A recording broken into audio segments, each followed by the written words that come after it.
திருச்சிற்றம்பலம். தென்னாடுடைய சிவனே போற்றி, எந்நாட்டவர்க்கும் நிறைவா போற்றி.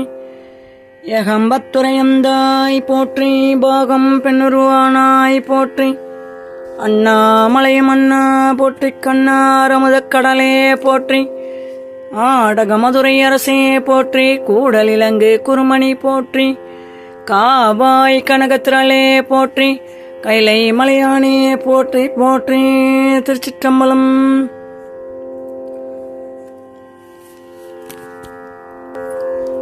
கச்சியப்ப சிவாச்சாரியார் அருளிய ஸ்ரீ கந்த புராணம் 2ஆம் பாகம். சொல்லை விளக்க வந்த செந்தமிழ் குமரன். முதலில் ஒரு கந்தர் அனுபூதி. நெஞ்ச கணகல்லும் நெகுந்துருக தஞ்சத்தருள் சண்முகனுக்கு இயல் சேர் செஞ்சோர் புனை மாலை சிறந்திடவே பஞ்சக்கர ஆணை பதம் பணிவாம். ஆடும் பரிவேல் அணி சேவலன பாடும் பணியே பணியா அருள்வாய். தேடும் கயமாமுகனை செருவில் சாடும் தனியானை சகோதரனே. திருச்சிற்றம்பலம். ஸ்ரீ கந்த புராணம் தொடரும். சொல்லை விளக்க வந்த செந்தமிழ் குமரன். காலத்தியப்ப சிவாச்சாரியார் ஆதிசைவ வேதியர் குலத்திலே வந்தவர். சாத்திரங்களில் சிறந்த பண்டித்யம் உடையவர். முக்தி தரும் நகரங்கள் 7 ஒன்றாக விளங்கும் காஞ்சிபுரத்தில் குமரக்கோட்டத்தில் திருக்கோலம் கொண்டுள்ள அப்பெருமானை நாள்தோறும் பக்தியோடும் நியமத்தோடும் பூஜித்து வந்தார். வாழ்க்கையில் எல்லாவித சௌகரியங்களையும் பெற்றிருந்த காலத்தி அப்பருக்கு ஒரு குறை மட்டும் இருந்து வந்தது. திருமணமாகி வெகு காலமாகியும் வம்சம் விளங்க குழந்தை பிறக்கவில்லையே என்ற ஏக்கம் அவரை வாட்டியது. தாம் பக்தியுடன் ஆராதித்து வரும் குமரன் கைவிட மாட்டான் என்ற நம்பிக்கை அவருக்கு இருந்தது. குமரா, குழந்தை பாக்கியம் அருள மாட்டாயா என்று தினமும் இறைஞ்சி வந்தார். காலத்தி அப்பருடைய நம்பிக்கையையும் பிரார்த்தனையையும் வீண் போகவில்லை. அவர் மனைவி கருவுற்று ஆண் குழந்தைக்கு தாயானாள். காலத்தி அப்பர் அளவற்ற ஆனந்தம் கொண்டு குமரனை கொண்டாடினார். அவனுடைய அனுகிரகத்தாலேயே தமக்கு பிள்ளை குழந்தை பிறந்தது என்று மகிழ்ச்சி கடலிலே நீந்தினார். குமாரன் கச்சியப்பன் பாலகனாக இருக்கையிலே சூட்டிக்கையுடன் காணப்பட்டான். எதிர்காலத்திலே சிறந்து விளங்கப் போகிறான் என்பதை அறிவிப்பதே போல் அவன் அறிவு, அன்பு, அடக்கம் முதலிய நற்குணங்களுடன் வளர்ந்து வந்தான். தமிழ், சமஸ்கிருதம் ஆகிய 2 மொழிகளிலும் நல்ல தேர்ச்சி பெற்று விளங்கினான். வடமொழியிலும் தமிழிலும் உள்ள பல நூல்களையும் கருத்துடன் படித்தான். கல்வி கேள்விகளில் சிறந்து விளங்கும் மகனைக் கண்டு காலத்தியப்பர் உள்ளம் பூரித்து போனார். எம்பெருமான் தமக்களித்த திருமகனை அவருடைய சேவையிலேயே ஈடுபடுத்தினார்.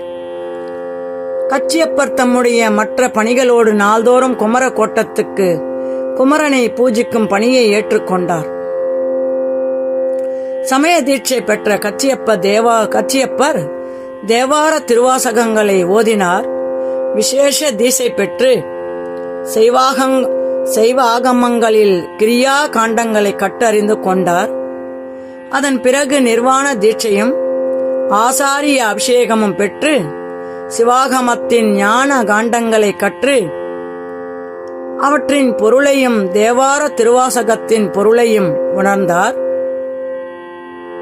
வேதத்தின் ஞான காண்டங்களாகிய உபனிஷதங்களின் பொருளோடு அப்பொருள் மாறுபடாதிருக்க கண்டார். இவ்வாறு நாள்தோறும் அறிவிலும் ஆற்றலிலும் சிறந்து விளங்கி வரும் கச்சியப்ப குமார பெருமானை உள்ள அன்போடு பூஜை செய்து வந்தார். ஒரு நாள் கச்சியப்பருடைய சொப்பனத்தில் முருகப்பெருமான் தோன்றி, அப்பனே, ஸ்காந்த புராணத்தின் 6 சம்ஹிதைகள் சங்கர சம்ஹிதையின் முதற் காண்டமாகிய சிவரகசிய காண்டத்தில் விவரிக்கப்பட்டுள்ள நம்முடைய சரித்திரத்தை கந்த புராணமாக தமிழிலே பெருங்காப்பியமாக பாடு என்று கட்டளையிட்டார். அத்துடன் திகட சக்கர செம்முக மைந்துலான் என்று அடியெடுத்து கொடுத்து மறைந்தார். கண் விழித்த கச்சியப்பருக்கு மேனி சிலிர்த்தது, நெஞ்சம் நெக்குருகியது. தம்மிடம் கந்தனுக்கு உள்ள கருணையை நினைத்து உள்ளம் விதிர்விதித்தார். அவருடைய கண்கள் ஆனந்த பாஷ்பத்தை பெருக்கின. முருகா, அடியனிடம் உனக்குள்ள கருணைதான் என்ன? நாயனும் கடையனாகிய என்னை கொண்டு உன் புகழ் பாட பணித்த உன் கருணையை எவ்வாறு இயம்புவது என்று மனம் உருகி பிரார்த்தித்தார். பகவானுடைய கட்டளையை அப்போதே சிறைமேற்கொண்டார். ஐயனே, அடியனை மாபெரும் பணியில் ஈடுபடுத்திய நீதான் அப்பணியையும் இனிது பூர்த்தி செய்து கொடுக்க வேண்டும் என்றார் நெஞ்சம் தழுதழுக்க. அன்றைய தினம் வழக்கமான பூஜைகள் முடிந்ததும் கச்சியப்பர் கந்தன் திருவடிகளிலே தலை தாழ்த்தி வணங்கி அங்கேயே அமர்ந்து புராணம் பாடத் தொடங்கினார். எம்பெருமான் எடுத்துக் கொடுத்த அடியையே முதல் அடியாக கொண்டு விநாயகர் காப்பை பாடினார். அடுத்து செந்தமிழ் மனங்கமழும் பாடல்கள் உருவாயின. நடுநடுவே கச்சியப்பருக்கு தாம் இயற்றுள்ள பாடல்கள் பிழை ஏதுமின்றி இருக்கின்றனவா என்ற சந்தேகம் வந்துவிடும். ஓலை சுவடிகளிலே எழுதிய பாடல்களை திரும்ப திரும்ப படித்து பார்ப்பார். அதைவிட இன்னும் மேலானதாக இயற்ற முடியாது என திருப்தி ஏற்பட்டதும் மேலே தொடருவார். அவருடைய உள்ளத்துக்கு திருப்தி ஏற்பட்டுவிட்டால் போதுமா? மற்றவர்களும் அதனை ஏற்க வேண்டாமா? யாரிடம் காட்டுவது? தமக்கு கட்டளையிட்ட அந்த முருகனை தவிர வேறு யாரும் அவருக்கு தோன்றவில்லை. 100 பாடல்கள் எழுதியதும் அவற்றை ஒழுங்கு செய்து நூலினால் கட்டி குமரனுடைய பாதங்களில் சமர்ப்பித்து விடுவார். இரவு பூஜைகள் முடிந்து திருக்கதவை தாழிட்டு செல்லும்போது, எம்பெருமானே, இன்று பாடிய பாடல்களை உன் திருவடிகளில் சமர்ப்பித்து விட்டேன், நாளை மேற்கொண்டு பாட அருள் புரிய வேண்டும் என்று பிரார்த்தித்துக் கொண்டு வீடு திரும்புவார். மறுநாள் காலையில் கதவு திறந்ததும் சுவடியை எடுத்து பார்த்தால் அங்கங்கே ஓரிரு இடங்களில் வார்த்தைகள் திருத்தப்பட்டிருக்குமாம். ஆஹா, குமரப்பெருமான் அவருடைய பாடல்களை அங்கீகரித்து விட்டான். கச்சியப்பருக்கு தேகம் நிலை கொள்ளாது தவித்ததும் ஓலை சுவடிகளை எடுத்து கண்களில் ஒற்றிக்கொண்டார். தலைமீது வைத்துக் கொண்டு ஆனந்த கூத்தாடினார். எவரும் கிட்டாத பாக்கியம் இவருக்கு கிட்டிருக்கின்றதோ? கந்தன் அவரை கொண்டு தன் புராணத்தை பாடச் செய்து அவற்றை சரிபார்த்தும் அங்கீகாரம் செய்கின்றான். அவரிடம் பெருமானுக்குள்ள அன்புதான் எத்தகையது!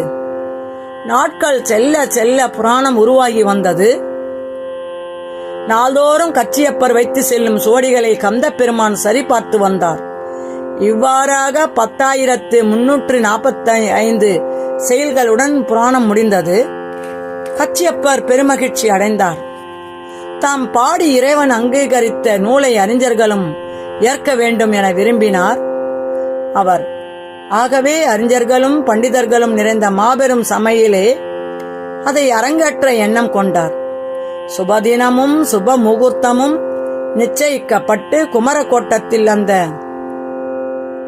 நேரத்தில் வந்து கூடுமாறு எல்லோரும் அழைப்புகள் விடுத்தார். கச்சியப்பருடைய புலமையை நன்கு அறிந்த அவர்கள் அந்த அழைப்பை மிக்க சந்தோஷத்துடன் ஏற்றுக்கொண்டனர். குமரக்கோட்டம் கோலகலமாக அலங்கரிக்கப்பட்டது. பந்தல்கள் போடப்பட்டு தோரணங்களும் வண்ண கொடிகளும் அலங்காரமாக கட்டப்பட்டன. மக்கள் இறைவன் திருக்கதையை கேட்டு ஆனந்திக்க திரளாக வந்து கூடினர். தாம் பூஜிக்கும் பெருமான் தமக்கிட்ட பெரும்பணி பூர்த்தியாகும் கட்டம் வந்து விட்டது என்று எண்ணி எண்ணி கச்சியப்பர் உள்ளம் பூரித்து வந்தார். ஆனால் யாருமே எதிர்பாராத ஒரு தடங்கல் நேர்ந்துவிட்டது. புராணம் அங்கே அரங்கேற்றப்பட வேண்டுமானால் அவர் இலக்கண விதியை எந்த நூலிலிருந்தாவது எடுத்து காட்ட வேண்டும். அவ்விதம் இல்லாவிடில் அவருக்கு அடியெடுத்து கொடுத்த குமரனே சபையோர் முன்பு வந்து தான் நான் தான் அவ்விதம் அடியெடுத்து கொடுத்தேன் என்று தெரிவிக்க வேண்டும்.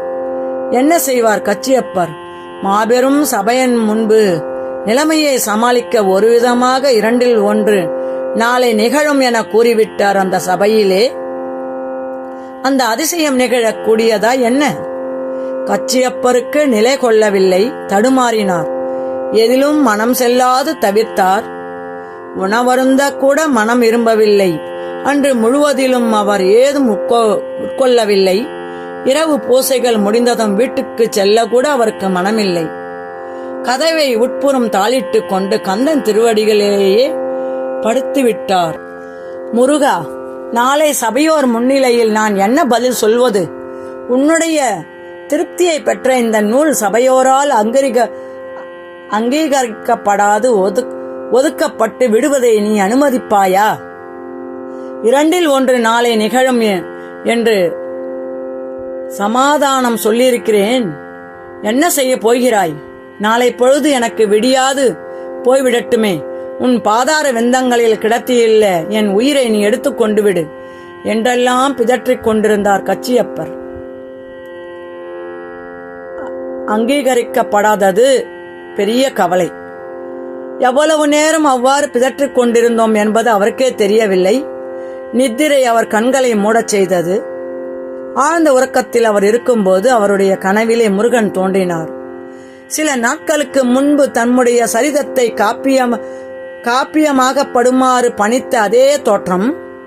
அன்பனே, கவலைப்படாதே, நாம் கொடுத்த அடியில் வரும் திகட சக்கரம் என்று சேர்க்கைக்கு இலக்கணம் இருக்கிறது. சோழ நாட்டிலே வீர சோழியம் என்றொரு இலக்கணம் நூல் உள்ளது. திகழ் தசம் என்ற 2 பதங்கள் திகடசம் என்று புணர்வதற்கு விதி அந்நூலிலேயே சந்திப் படலத்தில் 18ஆம் செய்யுளில் இருக்கிறது. சோழ நாட்டு புலவன் ஒருவன் நாளை சபையில் அந்நூலை நேரிலே கொண்டு தருவான் என்று அருளி மறைந்தார் முருகப்பெருமான். கண் விழித்து எழுந்த கச்சியப்பர் இறைவன் கருணையை கண்டு அவருடைய திருப்பாதங்களை 2 கைகளாலும் கட்டி அணைத்துக் கொண்டு ஆனந்த பாஷ்பம் பெருக்கினார். முருகா முருகா என்று நெஞ்சம் உருக பிரார்த்தித்தார். பொழுது புலர்ந்தது. கச்சியப்பர் உள்ளம் ஆனந்தத்தால் நிறைந்தது. வழிய முருகனுக்காக வழிபாடுகளை முடித்தார். சபை கூடுவதற்காக குறிப்பிட்டிருந்த நேரத்தில் மண்டபத்தை அடைந்தார். அன்று மண்டபத்தில் மேலும் ஜனத்திரள் நிரம்பி வழிந்தது. முதல் நாள் புலவர் எழுப்பிய சந்தேகத்தை இறைவனே தீர்த்து வைப்பான் என்று அவர் சொல்லியிருந்ததால் அந்த அதிசய காட்சியை காண மக்கள் திரண்டு கொண்டிருந்தனர். அன்றைக்கு முதல் நாள் போலவே புலவர்களும் பண்டிதர்களும் கச்சியப்பரை மகிழ்ச்சி ஆரவாரம் செய்து வரவேற்றனர். கச்சியப்பர் பீடத்தை அடைந்து திரண்டிருக்கும் ஜன சமூகத்தை வணங்கிவிட்டு ஆசனத்தில் அமர்ந்தார். அவ்வமையும் வாயிலே சிறிது பரபரப்பு ஏற்பட்டது. என்ன என்ன என்று கேட்டபடியே எல்லோரும் வாயில் புறம் நோக்கினார். யாரோ ஒரு மனிதர், கச்சியப்பர் எங்கிருக்கிறார், அவரை நான் பார்த்தாக வேண்டும் என்று வாயிலில் இருந்தவர்களிடம் வினவிக் கொண்டிருந்தார். கூட்டத்தில் இருந்த சில மற்றவர்களை ஒதுங்கச் செய்து வந்த மனிதனை கச்சியப்பரிடம் அழைத்து வந்தார்.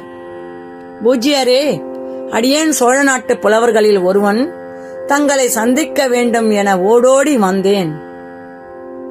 இதோ தங்களுக்கு வேண்டிய நூல் பெற்றுக் கொள்ளுங்கள் என்று அவன் கச்சியப்பரை வணங்கி அவரிடம் ஒரு புத்தகத்தை நீட்டினான். முதல் நாள் சந்தேகத்தை எழுப்பிய புலவன் அங்கேதான் நின்று கொண்டிருந்தான். சற்றென்று முன்னால் வந்து அந்த புலவனிடம் இருந்த புத்தகத்தை வாங்கிக் கொண்டு இது என்ன புத்தகம் என்று கேட்டான். பண்டிதரே, வீர சோழியம் என்ற இலக்கண நூல் இது. சோழ நாட்டிலே வழக்கில் உள்ளது. இதில் சந்திப் படலத்தில் 18ஆம் செய்யுளில் நேற்று தாங்கள் எழுப்பிய சந்தேகத்துக்கு உரிய விதி இருக்கிறது என்று பணிவுடன் பதில் கொடுத்தார் கச்சியப்பர். புலவருடைய விரல்கள் பரபர என்று புத்தகத்தை பிரித்து பக்கங்களை தள்ளின. சந்திப் படலம் 18ஆம் செய்யுள். அந்த பாடலை அனைவரும் கேட்குமாறு உரக்க படித்தான். திகழ் தசம் என்று 2 வார்த்தைகளும் சேர்ந்து திகடசம் என்று ஆவதற்கு ஆன விதி அந்த செய்யுளிலே சொல்லப்பட்டிருந்தது. கச்சியப்பருடைய மேனி சிலிர்த்தது. முருகன் அவரை கைவிடவில்லை. தக்க சமயத்தில் அவரை காப்பாற்றிவிட்டான். பரபரப்போடு அமர்ந்திருக்கும் ஜன சமுதிரத்தை நோக்கி இரு கையும் கூப்பி வணங்கினார். புத்தகத்தை எடுத்து வந்திருந்த புலவன் முதல் நாள் சந்தேகத்தை எழுப்பியவனை நோக்கி, ஐயா, திரும்பவும் அந்த பாடலை படியுங்கள், சிலருக்கு காதில் விழாதிருக்கலாம் என்றான். அவன் மீண்டும் அந்த பாடலை அனைவரும் கேட்கும்படி உரக்க படித்தான். பக்கத்திலிருந்த இரண்டொருவர் அந்த புத்தகத்தை வாங்கி அதிலுள்ள செய்யுளை பார்த்தனர். சபையோர்களே, உங்கள் ஐயம் நீங்கியதல்லவா என்று கேட்டான் சோழ நாட்டு புலவன். எங்கள் ஐயம் நீங்கிவிட்டது கச்சியப்பரே, நூலை தொடர்ந்து பாடுங்கள் என்று குரல் எழுப்பினர். சபையில் இருந்தவர்கள் குரல் எழுப்பினார்கள். அடுத்த கணம் அவ்விடத்திலே பளிச்சென்று மின்னல் வெட்டியது. என்ன என்ன என்று பரபரப்போடு சபையோர் ஒருவருக்கொருவரை வினவினர். கச்சியப்பருக்கு அருள் புரிய சோழ நாட்டு புலவராக வந்த செந்தமிழ் குமரன் தாம் வந்த காரியம் முடிந்தது என மறைந்து விட்டார். சபையிலே பரபரப்பு அதிகமாகியது. சோழ நாட்டு புலவனை காணாது அவர்கள் திடுக்கிட்டனர். இப்போது இங்கேதானே அவன் நின்றிருந்தார், அதற்குள் எங்கு போய்விட்டார் என்று பரபரப்போடு அவர்கள் கேட்டனர். கச்சியப்பர் சில வினாடிகள் தம்மையே மறந்து உட்கார்ந்திருந்தார். குமரன் அல்லவா சபையில் தோன்றி அவர்களுடைய சந்தேகத்தை போக்கி அருளினார். அவருடைய கண்கள் நீரை சொரிந்தன. இரு கைகளையும் கூப்பி மனத்திலே கந்தனை தியானித்து வணங்கினார். அவர் மேனியே அந்த அற்புதத்தை எண்ணி எண்ணி நடுங்கியது. மகா ஜனங்களே, கந்த பெருமானே சோழ நாட்டு புலவராக இங்கு தோன்றி உங்கள் சந்தேகத்தை போக்கி அருளினார் என்று தழுதழுக்க கூறினார். அந்த வார்த்தைகளை கேட்டு சபையோர் மிக்க ஆச்சரியம் அடைந்தனர். இறைவன் அவர்களுக்கிடையே தோன்றி அவர்களுடன் உரையாடியதை அவர்களால் உணர முடியாமல் போனது. அதை பற்றி அவர்கள் வருந்தினார்கள்.